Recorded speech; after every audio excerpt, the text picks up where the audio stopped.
Бисмиллах, альхамдулиллах, вассаляту вассаляму аля расулиллах.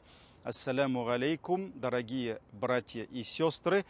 8 августа в деревне Шура Арского района Республики Татарстан сгорели дом, бани и все постройки имама этой деревни Ильдара Хазрата Шаймарданова.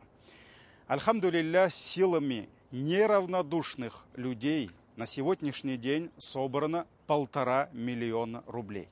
Наша цель в ближайшие дни начать строительство дома и до наступления холодов закрыть крышу. Если помните, 2 года назад мы объявляли сбор Альфия Апас Казани, у которой тоже сгорел дом.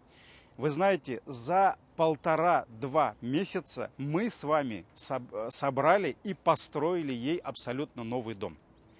Многие об этом уже забыли, но Альфия Апа по сей день продолжает после каждого намаза делать дуа за вас.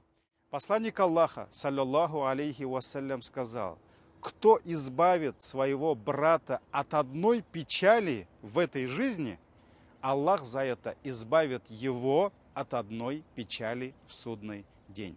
Поэтому давайте, кто сколько сможет, поможем семье Ильдар Хазрата построить новый дом.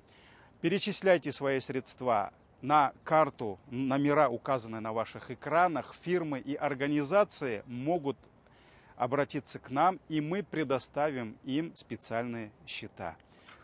Пусть Аллах возблагодарит каждого из вас. Джазакумуллаху хайран. Саляму алейкум ва рахматуллахи ва баракату.